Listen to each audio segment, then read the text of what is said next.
Come to mama.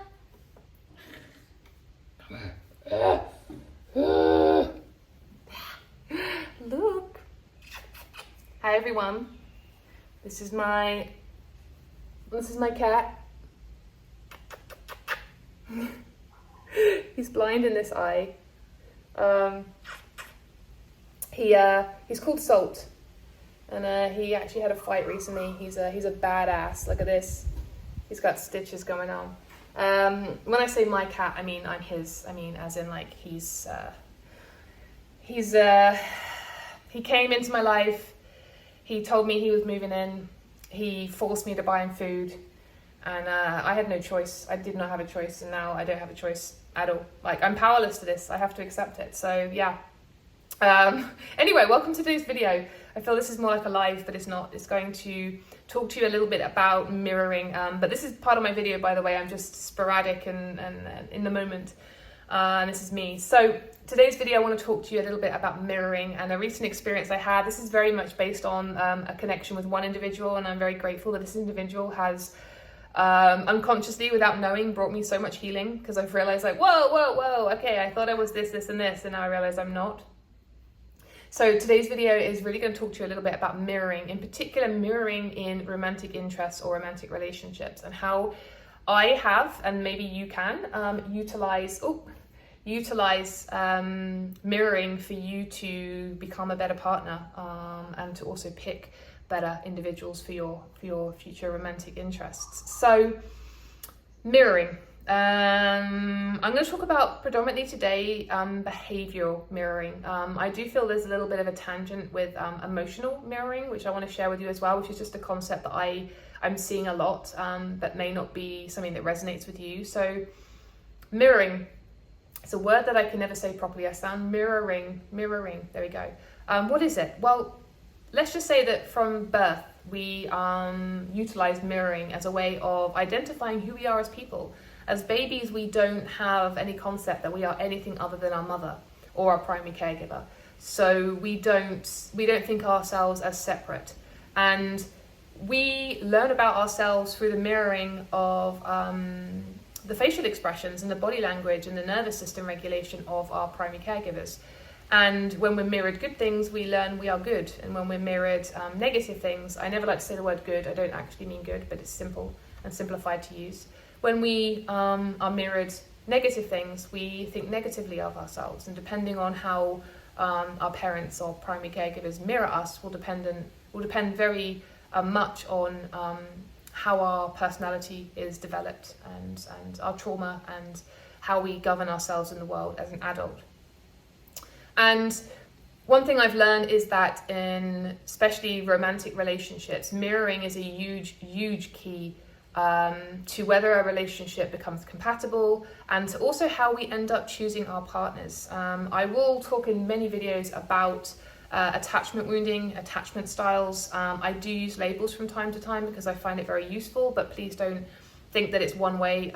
You have to fit into one box. I never want to compartmentalize the humanness of us, but as adults, we often gravitate towards certain individuals based on our early attachment wounding, because the people we end up gravitating towards mirror back at us ourselves. And this is something that when I really sat with and realized this, helped me to heal the parts of myself when I came up against a romantic interest.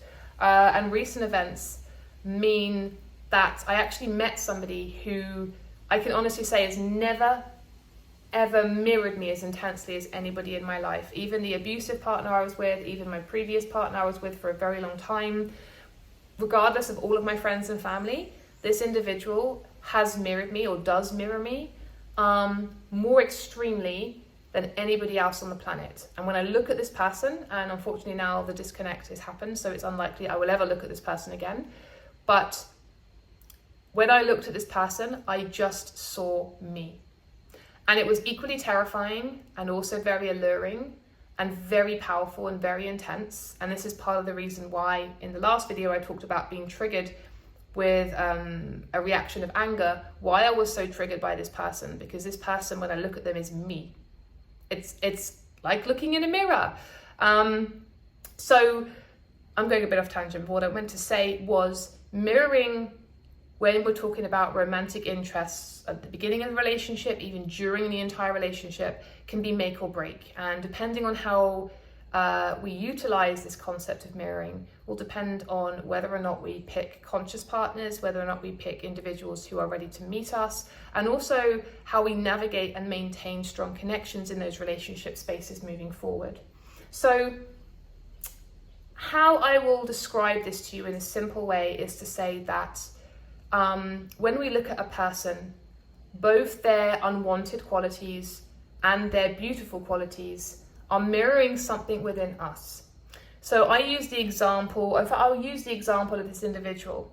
This individual who has triggered me extremely recently mirrored back at me my creativity. He's a very creative person. Although his creativity, or the avenue of his creativity, is not the same as mine, and in fact the one that I don't really resonate with, he is still mirroring back at me this creativity. And so in that moment I feel connected to him because he's creative, I'm creative, I love it. And it makes me feel warm, it makes me feel good. And we have lots of those other qualities in the other person, so when we see something in them that echoes and mirrors back at us, a part of ourselves that we identify with as good, I use that, it makes us feel good. It makes us feel more connected to that person. Now the challenges lie in all of the unwanted parts in the other person that we see.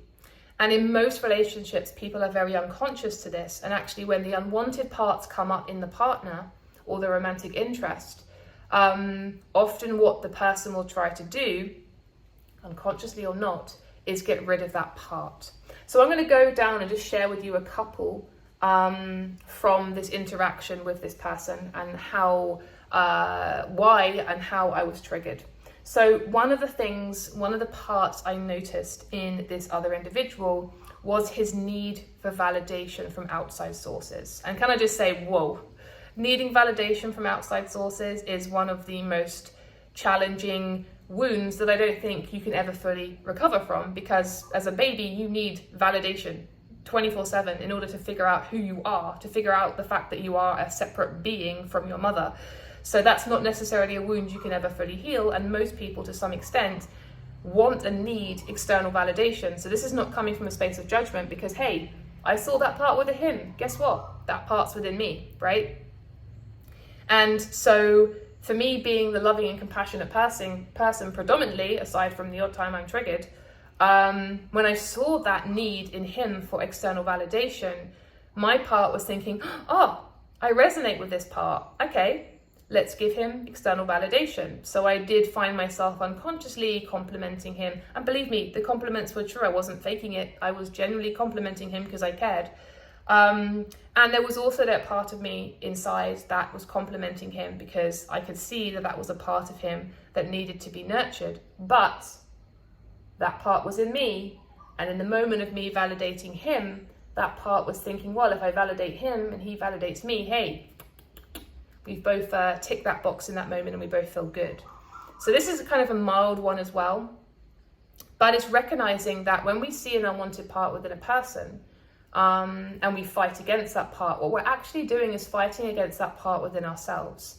At the same time, when we see a part within ourselves that we recognize and resonate with, often what we then try to do is fix that part or nurture that part or push that part away, because actually what we're doing is wanting that part nurtured, pushed away, nourished within ourselves, right? So he needs external validation, I need external validation, I give it to him, he gives it to me, this is a nice transaction, we feel good about ourselves still. The issue comes with the parts within the other person that we don't want to resonate with, that we don't want to address within ourselves. So let me give an example. This individual once told me that he, at times, he didn't go into too much detail, has uncontrollable bursts of anger. Unhealthy, right? And at the time, in my head, I was thinking, this could be a narcissistic quality. I use that word, narcissistic quality. It could just be that he has uncontrollable bursts of anger. Now, in this moment, that part of me inside felt a bit, I felt a little bit, okay, that's definitely something to be aware of. because that doesn't sound healthy to me. And I wouldn't say that I demeaned him. I took him as he was. I had compassion, I had love, and I had appreciation for his honesty. And I connected with him on the honesty part because, hey, I'm honest as well. So I like that part. And then recently when I was triggered by the events I talked about in the previous video, and I sent him that message, part of my healing the following days was sitting there and going, wow, guess what I just did?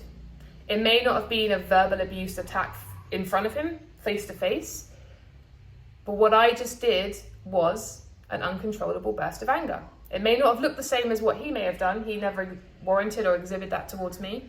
We didn't know each other for very well. But I've just done exactly what, at the time when he told me about this part of himself, that I went, oof, better keep an eye on that part. And maybe there was a tiny bit of judgment, very, very minuscule. And I moved past it very quickly. But there was a little like blip in my radar of, that's one to keep an eye on.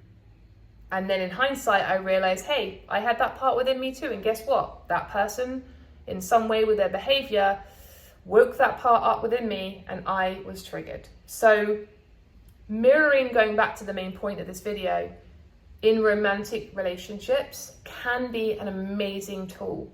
If you are somebody who wants a conscious relationship and the person you're in a relationship with wants a conscious relationship, you can utilize and really recognize the parts within the other person that you struggle with, that you don't like, that you try to push away, that you react to, and utilize them to really realize those parts within yourself and what you then need to do in order to integrate and heal those parts, or even unlearn those parts of their behavior, in order for you to become a healthier, rounded, better person and more conscious partner. But if you're in a relationship unconsciously, or you're a conscious person but the other person isn't interested, what is often going to be the case is that those wounds within the other person that trigger you, that incite some form of emotional response, is going to end up being the catalyst for arguments, for conflicts, for disconnection, because all the other person is seeing, or for example, all you're seeing, if you haven't made the conscious effort to look into this within yourself, all you're seeing in the other person are these parts that you don't like, and you're over-identifying with them as being the other person's problem. It's not my fault that you do. Actually, it's you. Whereas, this person is being manipulative in this moment, and maybe I want to reflect on, in this moment, why am I being triggered by this? Now, of course, again, I say this, I can hear this out loud. I can hear people watching this video going, Jen, you're then making them take responsibility. No. Nobody is responsible for anybody else's behavior. Anybody who's abusive, anybody who's manipulative, anybody who's controlling is 100% responsible for their behavior. It is never what somebody else did or said or was or wasn't.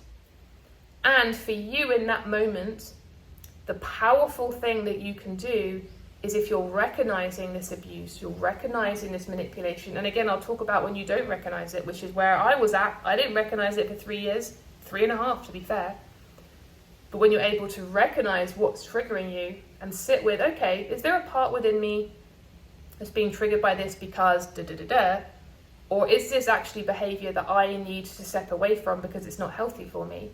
Then you can begin to make empowered situations out of yourself and out of your situation in order to find yourself in healthier, more conscious relationships. So I've actually made a note, and I'm probably going to share some of these with you just to give you an idea a bit more about what mirroring is.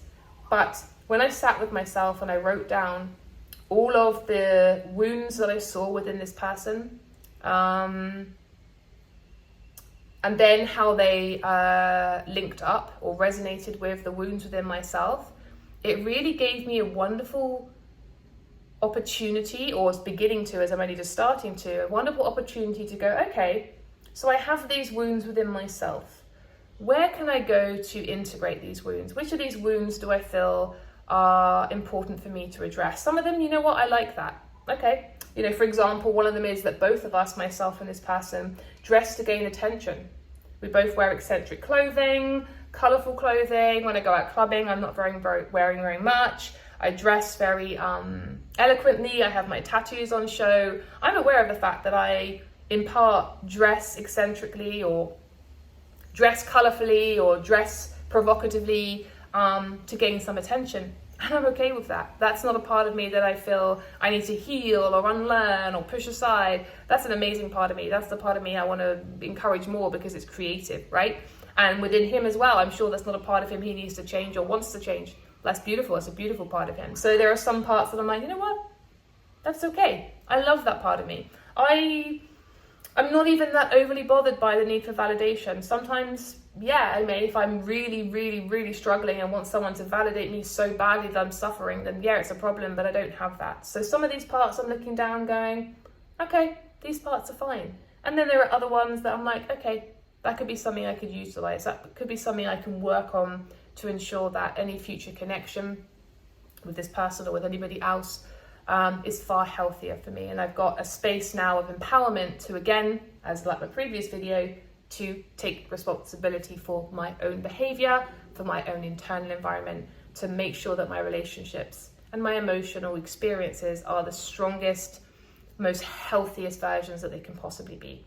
And in the process of this video, I would like to end by, as I did in the beginning, by showcasing to you the wonderful Salt, who's sat through this whole video, and he wants to say goodbye, take care, and really think about mirroring in your romantic relationships.